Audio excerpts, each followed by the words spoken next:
Ya, Datuk Speaker, soalan saya soalan 10. Ya, sila Yang Menteri. Terima kasih atas soalan Yang Berhormat dan untuk makluman ahli Yang Berhormat. Soalan ini penting, iaitu mengenai hutang kerajaan dan hutang negara.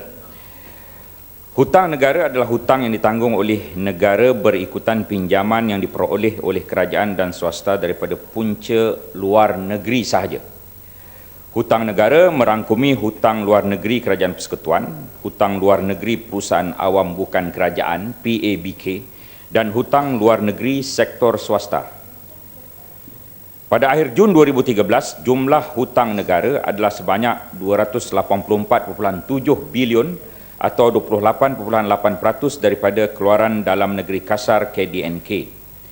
Jika hutang negara yang dimaksudkan oleh Yang Berhormat adalah hutang Kerajaan Persekutuan, maka ianya melibatkan hutang yang ditanggung oleh Kerajaan Persekutuan daripada sumber dalam dan luar negeri.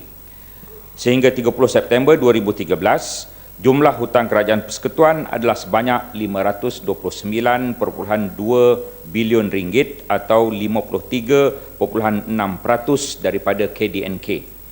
Daripada jumlah tersebut, sebanyak 512.3 bilion atau 96.8% merupakan hutang dalam negeri, manakala bakinya 16.9 bilion atau hanya 3.2% merupakan hutang luar negeri. Jumlah hutang luar negeri yang rendah adalah selaras dengan dasar kerajaan untuk mengutamakan pinjaman dalam negeri yang mempunyai kecairan yang tinggi, kos pinjaman yang lebih rendah serta dapat mengurangkan risiko pertukaran wang asing. Kerajaan Persekutuan dari semasa ke semasa memberi jaminan kepada badan berkanun dan syarikat kerajaan untuk meminjam bagi membiayai projek-projek pembangunan untuk kepentingan rakyat. Jaminan ini diberikan di bawah Akta Jaminan Pinjaman Pertubuhan Perbadanan 1965. Sehingga 30 Jun 2013, bagi pinjaman yang dijamin oleh kerajaan ataupun dalam bahasa Inggerisnya contingent liability ataupun tanggungan luar jangka ataupun tanggungan tidak langsung adalah sebanyak 147.3 bilion ringgit, terdiri daripada pinjaman domestik 141.8 bilion 96.3% dan pinjaman luar 5.52 bilion atau 3.7% yang melibatkan 3 badan berkanun dan 27 syarikat berkaitan kerajaan. Prestasi bayaran balik pinjaman adalah baik dan mengikut jadual ditetapkan tanpa sebarang tunggakan. Untuk makluman ahli Yang Berhormat, hutang kerajaan tidak boleh dicampurkan dengan jumlah contingent liability ini kerana jaminan kerajaan bukan merupakan satu bentuk hutang. Ia adalah merupakan tanggungan tidak langsung kepada kerajaan. Kerajaan hanya perlu menanggung hutang tersebut sekiranya peminjam gagal untuk membayar balik. Fakta ini dijelaskan dalam dokumen yang diterbitkan oleh Tabung Keuangan Antarabangsa IMF atau dengan izin Public Sector Debt Statistics Guide for Compilers and Users International Monetary Fund. Manakala dari segi piawaian perakaunan, tanggungan tidak langsung atau contingent liability ini tidak boleh diikat dengan hutang memandangkan ketidaktentuan mengenai tanggungan tersebut sama ada akan menjadi kenyataan atau tidak. Jika tanggungan luar jangka diambil kira dalam pengiraan hutang kerajaan, maka ia akan memberi tanggapan yang salah daripada sudut perakaunan antarabangsa. Kita juga seolah-olah memandang rendah keupayaan syarikat-syarikat dan badan berkanun tersebut untuk membayar balik hutang mereka. Terima kasih. Yang Berhormat Sandakan. Ya, Datuk Speaker, terima kasih juga kepada jawapan dari Yang Perdana Menteri. Jadi di sini soalan saya simple saja. Apakah strategi kerajaan untuk mengurangkan hutang negara?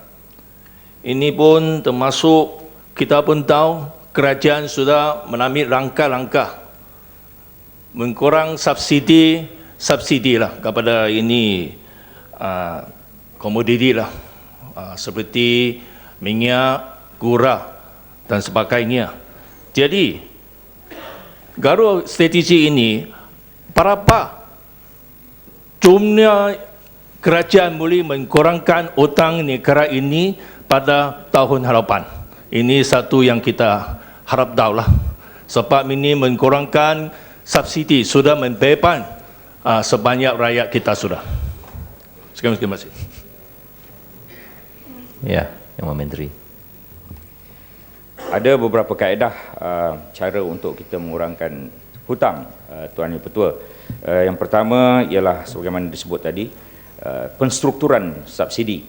Yang kedua ialah menangani defisit kita yang kita ingin kurangkan kepada 3.5% pada tahun hadapan. Dan yang ketiga, kita ada jawatan kuasa fiskal yang sentiasa bermesyuarat dan memastikan hutang kita ini berada dalam paras yang terkawal. Saya dah sebut tadi 53.6% daripada KDNK. Sebenarnya pada satu pandangan mungkin ia tinggi, tetapi pada sudut yang lain saya ingin mengkongsikan di sini bahawa Amerika Syarikat tahun 2013 dia 71.9% pada KDNK, Austria 75.6% KDNK, Brazil 59.2% hutang kerajaan Brazil daripada KDNK, Greece 176% daripada KDNK, Ireland 124.3% daripada KDNK, Itali 133.2% daripada KDNK, Jepun 226.1% amat tinggi, Jerman 79.9%, Perancis 93.8%, Portugal 127.8%, Singapura negara jiran 112% daripada KDNK, Spanyol 91.6% daripada KDNK, United Kingdom 91%, kita 53.6%, dan 55% itu ialah self-imposed ceiling yang kita sendiri meletakkan 55% itu, ya. Jadi dia masih dalam keadaan terkawal.